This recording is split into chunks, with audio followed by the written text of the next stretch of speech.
Now, children's Sunday school, I always fall into the habit of, we'll be doing a simple Bible lesson, and then it was like, well, this is really an ecclesiological issue, and the kids are looking at me like, and then I'll use some other like 5-syllable word, and I think you need just cannot help it. Say that exact phrase in almost every conversation that you don't want to be in. Just like say something and then go, you know what? This is really an ecclesiological issue. Yeah. Let's save this for our ontological argument. We're going to deal with that later.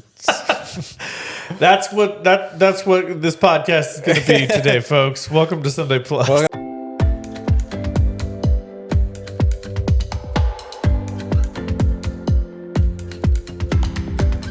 Sunday Plus. We're just going to throw out theological words that seminarians use and no one else cares about. Oh my gosh. I love that stuff. And it makes me happy when somebody throws out big words that aren't technically necessary, but it's just like, that's where we are today. Big words day. I was proud of my English literature themed oldest daughter who's like the etymology of this word. And I was like, oh yes. We're getting into etymology now. This is pretty awesome. I actually love getting into etymology of words because the history of how so many words came to mean what they mean and origin stories and things like that, especially words that are more socially created rather than methodically created. They just happened organically. I love that. Yeah. Or words that have changed meaning over the years. I saw a thing on TikTok a couple of days ago about that very thing. Words that used to mean something dirty, and now it just means something completely normal. Interesting. I need to go find it again, just because I was like, "This is wild." Wait, that meant what? And stuff like that. It was good. I just love from Romeo and Juliet. It's like I bite my thumb at you. I always wanted to go on a soccer field when hot competition and be like. See what people do. I always think of Baz Luhrmann's Romeo plus Juliet, and then it was Jamie Kennedy is the one who actually does that, and he's completely ridiculous about biting his thumb at somebody at the gas station in the opening sequence. I have not seen that one either. Apparently, there's a whole series of movies that I have just. You've never seen Romeo plus Juliet, the Leonardo DiCaprio and. Oh, I've seen about 10 minutes of it.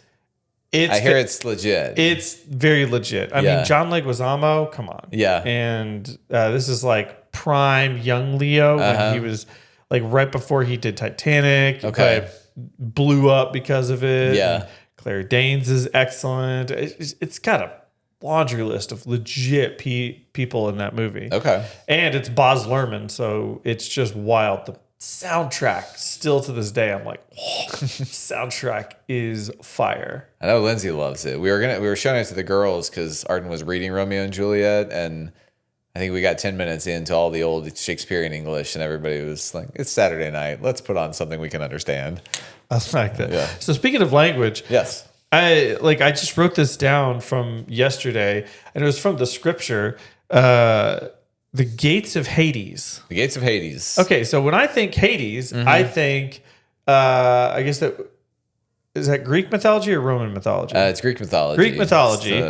And so the gates of Hades. Yeah. So that just kind of sprinkled its way into our modern scripture where we openly denounce that there are lots of gods, including ones that were established. So it's totally, I mean, this is one of those, when you're reading the New Testament, you're reading a narrative of people who have been influenced by Greek culture through the Romans, who basically just adopted Greek culture and took it over and Romanized it. That's we get all the names of the planets that are just Greek planets, gods with months, Roman days names. of the week, all these things kind of come from that time. So you've got this kind of Hellenization of Jewish culture, this understanding. I mean, it's infused in everything in the language that they learn.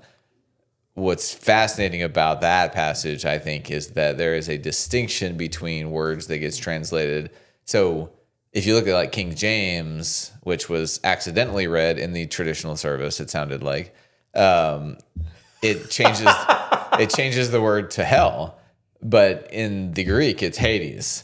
but hell, it comes from the word Gehenna, which is what Jesus describes as like a fiery trash heap. It's this place outside of town. So hell and Hades are two different things in the language. I've heard about that, where there was like a fiery trash heap Yeah. just outside that like people just kind of referenced that on a regular basis. It's like, yeah, basically if we don't do it, basically it's the reference of like, if we avoid God's desire for the earth or for the world, this is what the world's going to look like. And it's going to be a dumpster fire, like the eternally burning tire heap from The Simpsons or something. Gosh. And that's so it's going to be so bad, it's going to stink. It's going to be the garbage pile. Hades, on the other hand, is the world of the undead. And it's like the Hebrew equivalent would be Sheol. So the gates of Hades is, I think there's some connotation of evil, but it's really death. Yeah. Like, it's not like we're fighting this evil demonic Satan figure. It's Jesus is saying, you have the keys to the gates of Hades, which means you have the keys of who's going to ultimately end up in the underworld or the kingdom of God, and making that distinction. And I think there's also... That's an interesting way to phrase that because he's talking to Peter and telling him that he's got all this power. And that's the way that he chooses to articulate this. I think too, it's a very crude way of saying this, but there are so many passages, there are so many references throughout from Genesis to Revelation that are just a giant middle finger to the culture around them. And like even the thing about like no tattoos is a straight up, other people are getting tattoos that are seen as mystical or magical or honoring of other gods. And so that's very much a like middle finger to that culture.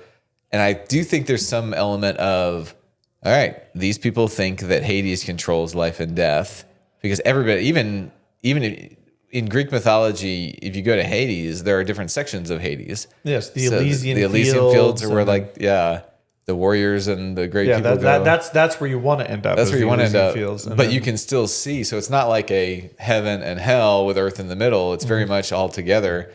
So I think Jesus is literally, so part of it is the church is meant to provide people life over death.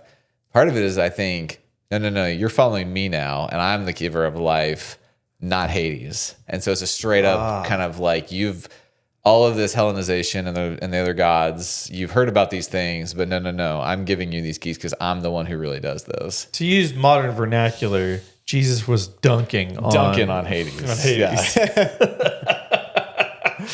That's so funny.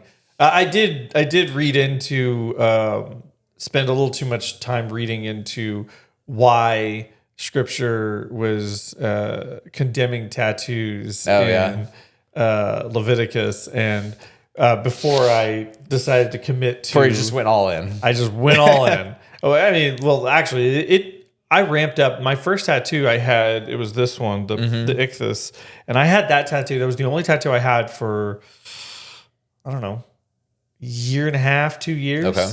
And then I got 2 more, the treble clef and the bass clef on the backs of my arms. And then I only had those 3 tattoos for like another 2 years. So for the first 4 years of me having tattoos, I only had 2, I only had 1, then 3. And then one day, I don't know what happened. I just went completely crazy and just started going nuts. And then I didn't stop for about 4 or 5 years straight. Okay. Wow. And just got tatted up. And now I have 110. Oh my gosh. Wow. It's a lot. 110 more than I have. Yes. Yeah, that's one thing. Okay, so we were talking about... I had one other thing that is just like a little rabbit trail side note. We were talking... You briefly mentioned the Pope changing his name to Leo. And you were kind of correlating that along with Simon having his name changed to Peter. So I think you can use context clues and or Saul turning into Paul. You can use the context clues and make the assumption that, okay, well, we're giving you a new name because you're turning over a new leaf. You're going to be a new person with new purpose and new direction. And so the new name represents that. And that's the old you, Simon, and the new you is Peter. So that I've heard that before. Yeah. But how methodical were these name choices? Why Peter from Simon? Why Paul from Saul? Why Leo? Like is this like a really intensely thought out process, or is just like new name? It rhymes. Saul, Paul. Let's go. Let's go. Yeah. I mean, I think Peter sounds like a very intentional, thought out name in terms of moving from. I have no idea what Simon means, but Peter means rock, and so like you're going to be the bedrock of the church that I build, and that's where Roman Catholics take Peter as the first pope.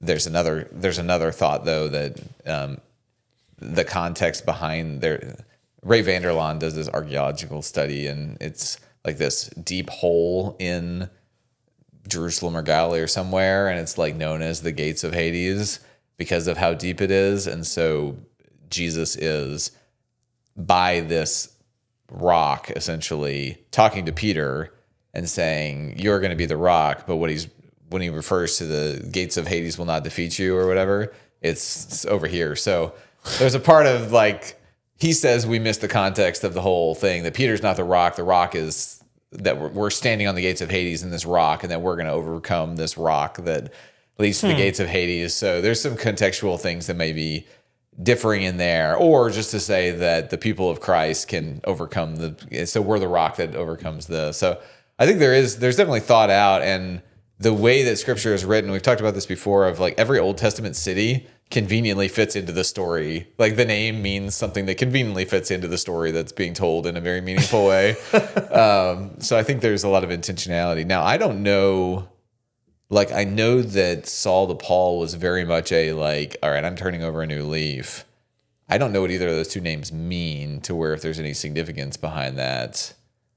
I'm sure they do mean something. I also, did every name have significance, or were some of them genuinely just random? Because nowadays, like people will make up names that just they just aesthetically they sound cool to say, right?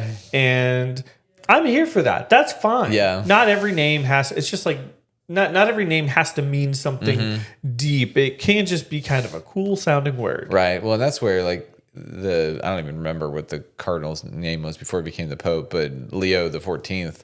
I mean, Leo was he was a pope before. Like, and that's where it's really interesting is where's the line of you have to adopt the name of a previous pope.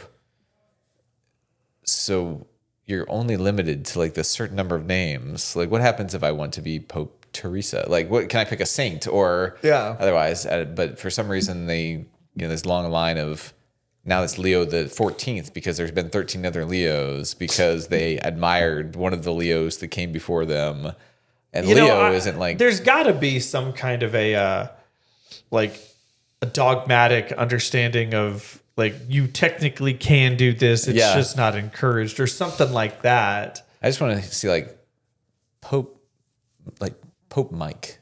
Yeah. Pope Kevin. Pope Mike.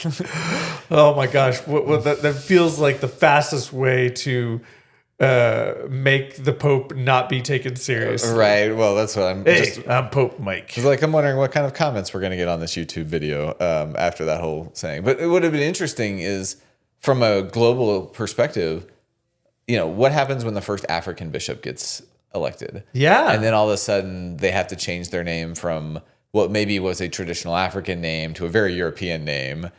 And the colonization factor inside of all of that. And then they probably don't think about it that way because they're part of a universal church and the popes are vinified. But like that would be something that's like, what's wrong? Would it be interesting? What if it was a pope from the Philippines who had a very, traditional Asian name? But then you have to change it to a European name and some of the problematic nature of that.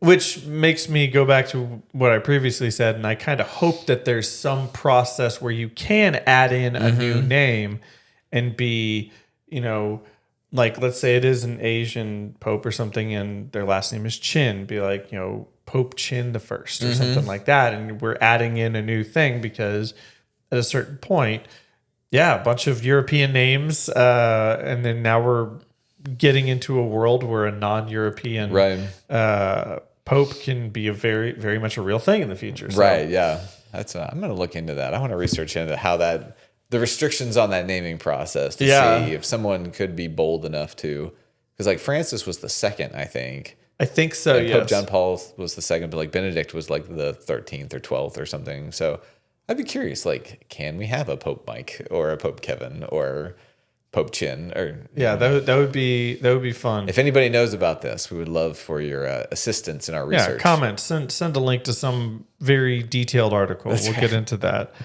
Okay, so name changes, all that. We were talking, or you were talking yesterday about jobs, specifically, job changing and significance of that. And I wanted to start with, I say start, but this section of it, like talking about jobs in the first century. We always hear about things like what the disciples were. Yeah. So some of them were fishermen. We always hear about, Joseph was a carpenter, so that typically means Jesus was a carpenter. And I'm like, wait, I thought he was a rabbi.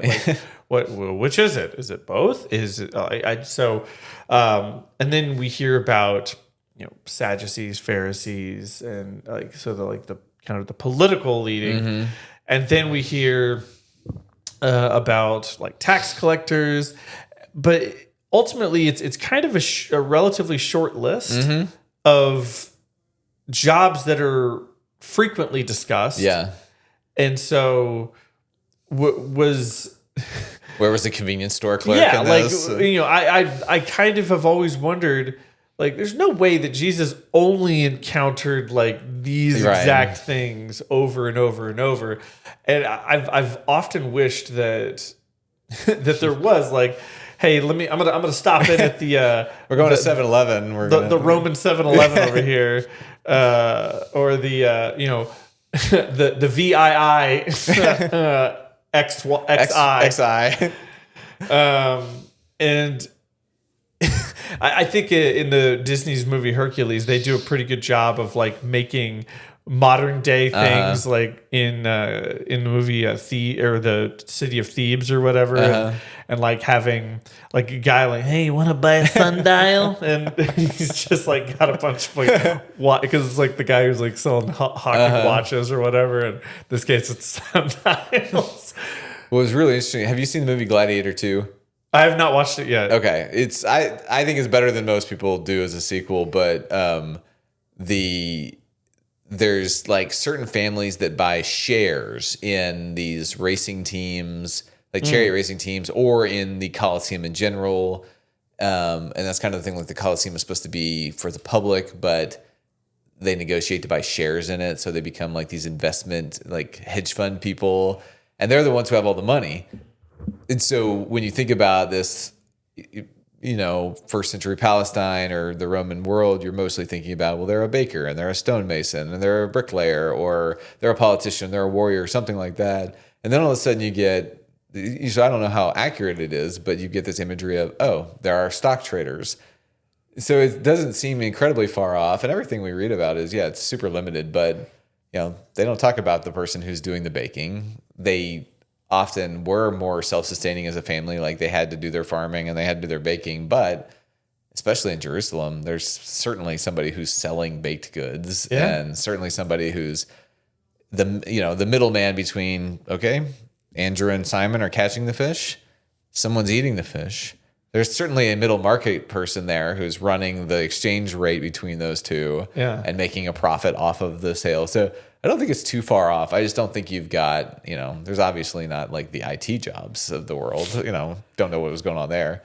Well, I think that would probably be closer to like small scale carpentry, like somebody who makes trinkets or tools. And that's the closest version of that. I do think I think gambling it's like prohibited in Hebrew scripture, but it seems to be in that era. It was just, gambling was super like an industry.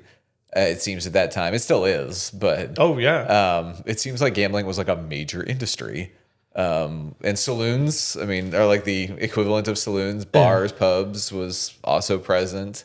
You never think about them like going out to have a beer, but those were apparently, there were meeting houses, pubs, things like that. And so, Yeah. Beer was a thing back then. yeah, you've got a smaller economy, but certainly a similar economy. Is I think what Solomon or Kuleth says in Ecclesiastes, there's nothing new under the sun. And I don't know. The internet's pretty new. That's cool. the internet is pretty new. Yeah.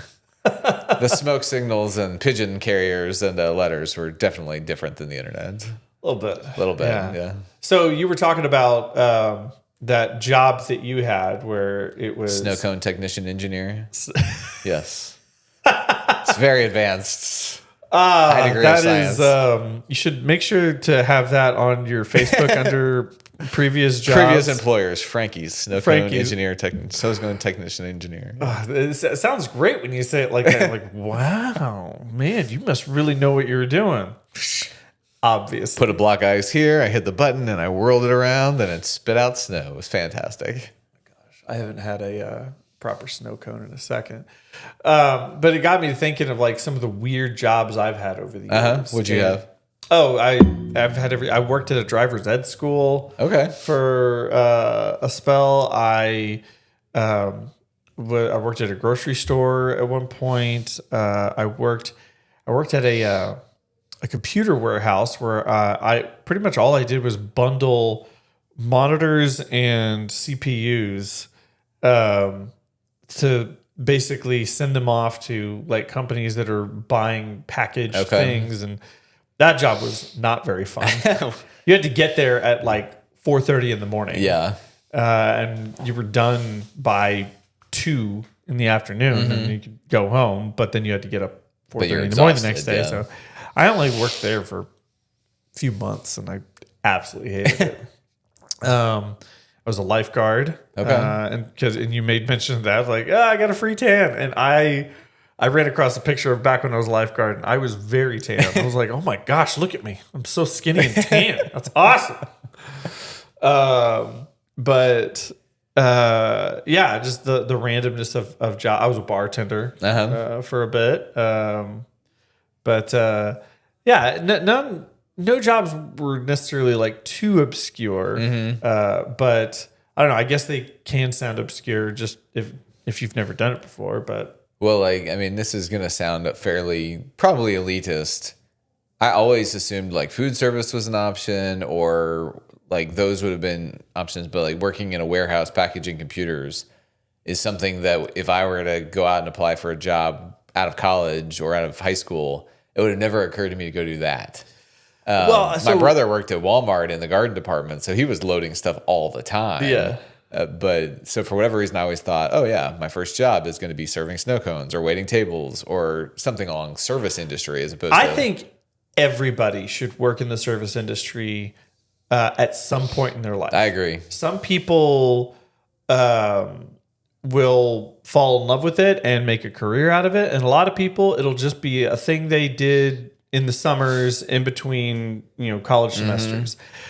No matter what, I think everybody should do it because service industry is such a strong cornerstone of the United States and how we operate. And also in most other countries that people visit, like this is in a lot of countries, like that's considered a very intentional career path. In places like Japan or Belgium or France, like this is just, oh no, this is what I do. Right. I am a service industry person, and this is their job, and this is what they want to do for the rest of their life. Some people are starting to treat the industry like that here, but it's still, to most people, considered to be just like one of those things you do in the meantime. It's like a stepping stone thing. Yeah, stepping stone. But it's the amount that you learn about people and humility and hard work and the kinds of hours that you run, the pace, like just all of those things that to me are so valuable. Yeah.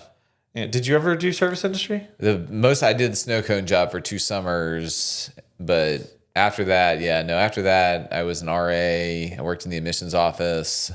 I mean, if you count service industry, like filing stuff all day long.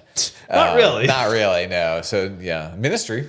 Count that as, no, a little bit. No, outside the snow cone. Lindsay was a waiter.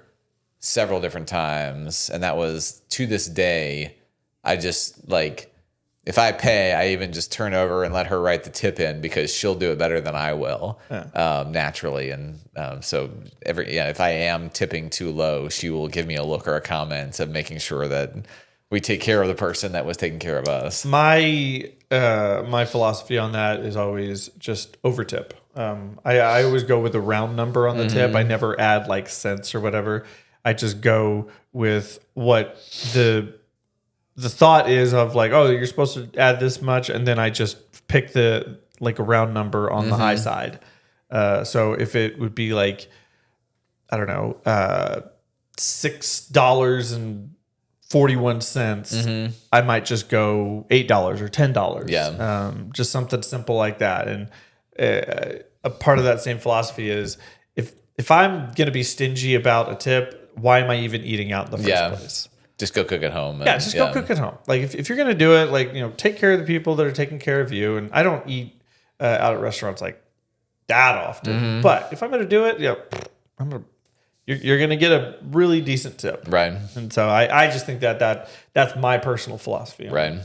Did you ever have any jobs that you just absolutely hated? Like you're just like, this is the worst. What am I doing here?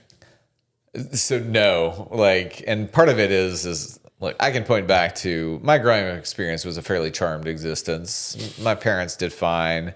So me working at Frankie's was literally like my best friend had worked there the year before. I was like, dude, you should totally come do this. This is fun. So who wouldn't want to make snow cones? Yeah, who wanted to make snow cones? So, and I did, and it was kind of one of those things of like everybody else was getting a job, and I wanted that responsibility, and it was kind of cool to go get a job. Yeah. So did that. It was something to do. It was fun. I babysat before that, and largely the kids that I babysat for were these like young boys that like to play Nerf wars, and so it was just awesome. It was always weird though because I couldn't drive, so their parents would have to take me home, and then they like give me money at the end of the night. And I was like, okay, this was kind of like we had this silent journey home, and then they give me money, and I would go home, and I was like, I don't know what to do with all this. Yeah, but no, I mean, being an RA was really fun. Even working in the admissions office, both at TCU and at Emory. Do you have any horror stories from your RA days? Yes, there was a guy my first year of being an RA who I was on duty, so he wasn't my resident in my hall. Actually, this was my senior year. He wasn't on my hall. He was on the second floor. And I was just making the Friday night rounds at, I think curfew was at midnight on the weekends. That's at a curfew. Wow. We had a curfew. Well, it was an all boys dorm. So girls had to be out like, I think it was 10 p.m. on weeknights and midnight on weekends.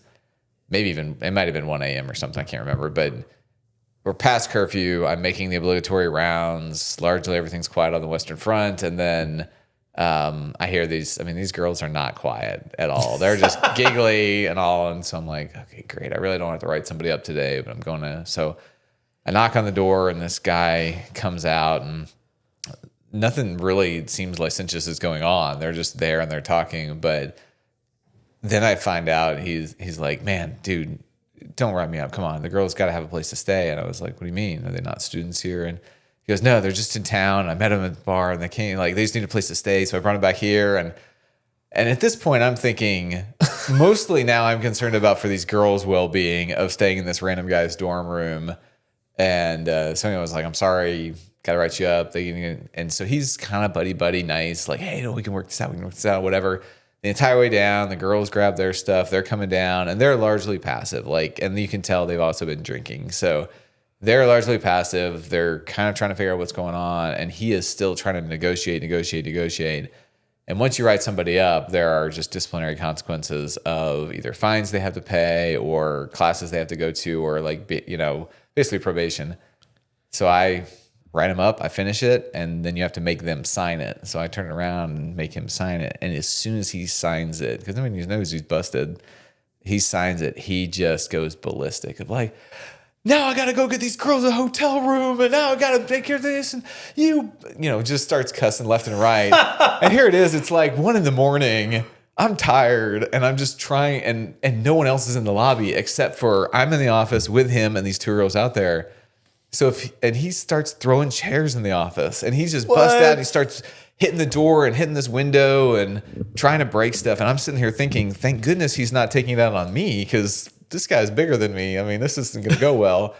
Fortunately, our hall director comes out of his apartment, sees everything, and he just kind of stands there, and they exit out. And I have no idea what happened to them. I hope they were safe, but that was a pretty bad experience. And then there was one other dude who was smoking marijuana. And it was funny how people thought they could get away with stuff. It's like, we're going to put a towel under the door. We're going to turn on a fan. Oh, yeah. But the building is a U shape, and they're on the inside of the U.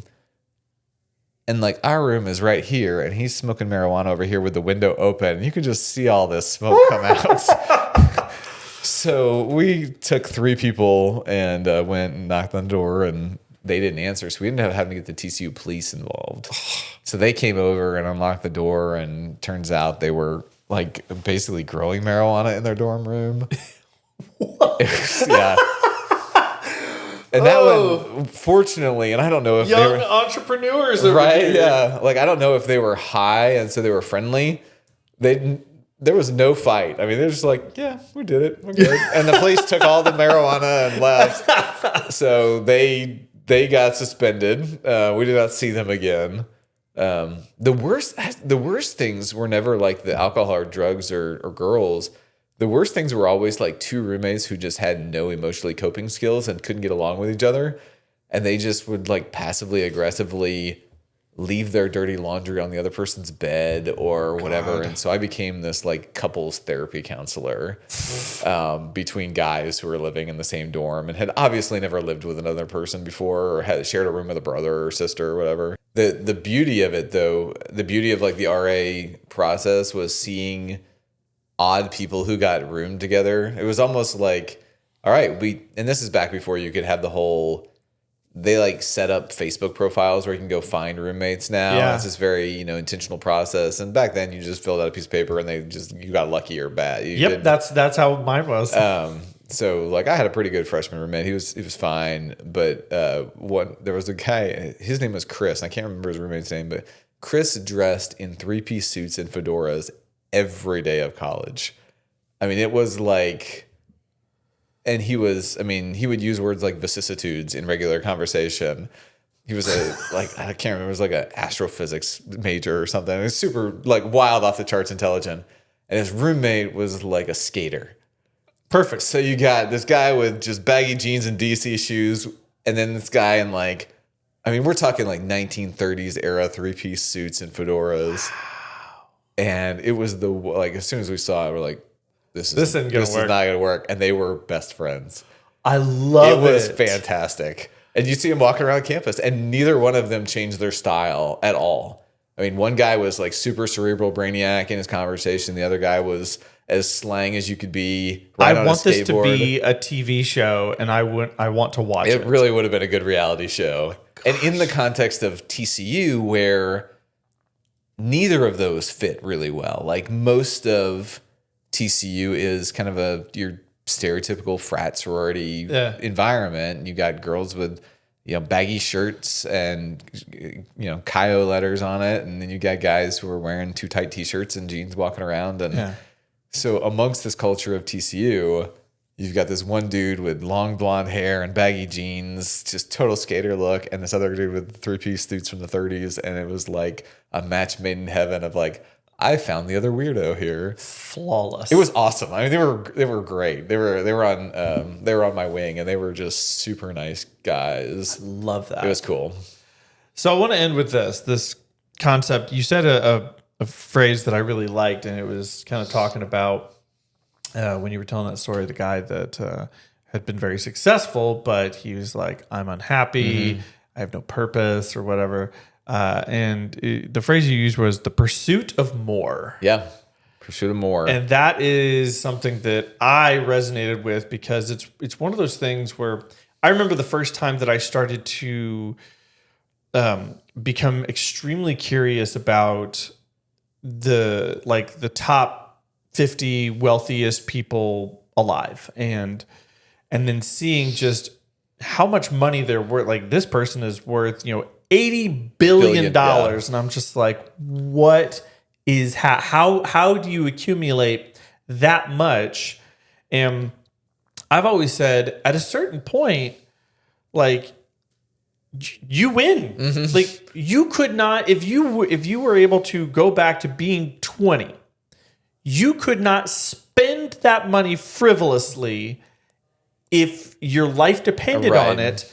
You will never be able to spend that much money. You would never be able to spend that much money. Why? Why are you doing it? And the only thing I've ever been able to come up with is the way you get to that level of wealth is it's the only thing you know how to do. Well, I think there's some level, like if you look at a Bill Gates or a Steve Jobs, like they've got a super intense passion for, like they're super ambitious. And so I hit the jackpot with the iPhone, with Microsoft Windows. I'm passionate about this, but I'm also ambitious to be the best. And so in that, kind of the perfect combination, but like Steve Jobs ended up finding comfort in some form of Buddhism that ended up being his like peace life. And Bill Gates has started giving away billions to charity, kind of like a Warren Buffett figure that has given them peace after they basically took over the world and realized it wasn't Warren enough. Buffett, I mean, the guy is worth like 120 billion or something like that. And like his net worth, since I've heard his name for the first time, has only gone up. So I'm like, okay, so I mean, it's great that you're giving, but you are still worth more than you were last year and the year before and the year before. Like it's only uphill. So it just, to me, I'm like looking at that going like, that is the prime example of the pursuit of more. Yeah. And I guess never, like there's no such thing as enough. Well, it's interesting. So I can't remember how many years ago it was. I want to say it was like 4 or 5 years ago. I read an article where it was like, what is the amount of salary or amount of money that you need to be happy, that, or where it starts making, so if you're under the poverty line, you're scrapping, and there's you can be happy with family and everything. I know what you're referring to, and I've read this. It's $75,000. Well, that's the low end. That's the low end. But and then I believe the high end, like there's a bracket, like anything at the time. Now this was, if I'm not mistaken, this article came out close to 10 years ago. Okay, I think because I remember my mom showed me this article. But basically, like anything below 75K. You're going to struggle a little bit, and there's going to be some frustration, and you're not going to be able to afford things. And then anything above 250K is frivolous. I think it stops contributing to your happiness. Yes, it stops contributing to your happiness. At this point, I can afford a house, I can have a functioning car, I can afford my kids' college, I can do all these things, and then eventually it just gets to be all right, well, how do I spend this money? Yeah. I'll go buy a boat, or let's upgrade the house again. Instead of staying at a Holiday Inn, we're going to move into an even bigger house. Yeah, like instead of a Holiday Inn, we're going to stay in the Four Seasons, and like I think the pursuit of more is more about the when does staying at a Holiday Inn cease to be enough? Like, so my experience, if I go to Hawaii and I stay at a Holiday Inn instead of the Four Seasons, when do I become the person that comes back and was like, it was a terrible vacation, our hotel room stunk? And I think that happens when, I have a $2 million house, it sits on 3 acres, and oh my gosh, I'm so tired of those cabinets. Instead of, wow, okay, I have this $2 million house, and there are people who are homeless. Like this is, so I think the pursuit of more is this, I thought I would be happy when I got to here, but now I'm bored of this, or I have to maintain this. And if I'm maintaining this, well, then there's got to be some other step that if I just get to that step, then I won't have to maintain this. Well, the more you get, the more you have to maintain, and then the more stressed you become. And so it's a little bit like, when you do become the CEO level, yeah, you're making a bunch of money, but you've got all this responsibility, and it just keeps going and going and never stops. And so there really isn't a pause button to say, oh, I'm going to stop and enjoy this. And the fruits of my labor. You know how Biggie said it, more money, more problems. Yeah. So I think the pursuit of more is kind of the, like, what I would say is the pursuit of more is there is something out there that if I achieve it, I will be happy, as opposed to the truth in the gospel. I think of there's a God who's already with me, and I can find joy in that. Well, or a purpose and a mission in that. to cap onto the story that you were telling, it was one of the early episodes of Sunday Plus. It may have been even before we named it. That one of the things that you brought up is most therapists, psychiatrists, psychologists, they will always say, go volunteer, go give your time, do something selfless. And that is a way, like one of the most fail-safe ways to find purpose, to find meaning in your actions, is to give your time, give your effort to somebody that needs it. So like Samaritan Inn thing, like, hey, we're going to go give our time, humble ourselves, and then people find purpose in these things. And so did that guy ever like really find himself, by the way? I don't think so. He did. So he was awesome with our sports ministry. Like, he was such a vital presence. He had fun with it.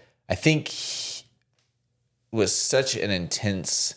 I mean, we went from like literally not having anything to hosting our own kind of 3-on-3 basketball leagues and soccer leagues and starting Upward Basketball. And by year 3, we had 587 players in our Upward Basketball League. So we're talking about That's incredible. I mean, it was nuts. And it was games on Friday, Saturday, all day Saturday. We ran 2 at a time on a court. And Upward Basketball comes with its own level of stress because it's hard to take a basketball program where it's like, yeah, you can't double team anybody and you have to let them cross half. I mean, there's lots of rules to make it fairer. And then you've got all these parents and coaches who are like, just give the ball to Johnny because he's going to be a D1 player and let him just go to town. So there was some stress in that. So I think he got a little burnt out on what was a good mission, and we got him out of refereeing. We got him out of leadership. But then it was, okay, well, that was the thing that I had achieved and built, and now I'm not doing that anymore. And it was back to square one. So he kind of faded away from the church, and I tried for literally 2 years to get in contact with him. I saw him like at a funeral one time and went over and chatted with him for a little bit, and he was nice, but he seemed kind of broken. So I think even the sports ministry, it became less about the ministry of what we were doing for the community and more about the sports and the pursuit of the excellence and all. And so, yeah, I've always wondered about where he is and how he's doing, honestly. That pursuit of more can be a really, really dangerous road. It is. I feel like that would be like a very avalanche snowball thing where you're like, this is hard to stop once it gets momentum. Well, and I think about just from the implications of the power that we can have. So I'm not like some people think this sounds like socialism or communism. I would call it compassionate capitalism of what if instead of paying one person $25 million, we paid everybody $120,000 or $150,000, or a sliding scale of things, right? I mean, if you're even this dreamed level, of a world where there's a cap, where like once you hit a certain amount of money, it's like you're not helping anybody by having more than that. Yeah. At this point, you can literally afford whatever you want. You'll never want for anything, nor will your children or your children's children. At this point, like now you're just hoarding wealth kind of thing. And wealth inequality is something that I'm weirdly passionate about because it's something that's getting aggressively worse and it's only speeding up apparently. Right. When I wouldn't put any legislation on it, it seems to me if I were the president CEO of a company, and I know I have stockholders to appease, and so the more money we make, the better they do. But it seems like if I were running a company and the income inequality was one. Like the CEO, I think the CEO should get paid more than somebody else. There's a lot of pressure on there. Oh, sure.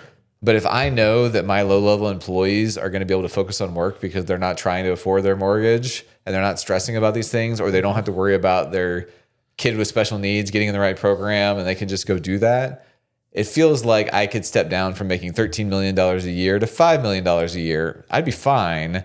And then all my employees would have what they needed to be taken care of, and the company would thrive because the employees are fully invested in and all the studies have confirmed that when all of your employees are taken care of and feel like they are not struggling from paycheck to paycheck, their work improves, Yeah. their desire to be there improves, and all of that. Yeah. We could go on. This is honestly a whole We could other probably, podcast. yeah, that's a whole other podcast. Anyway, thanks for hanging out with us. Yes. This is a long one, but 20th hey, episode 20. 20th anniversary. Oh, boom, we did it. 20 episodes.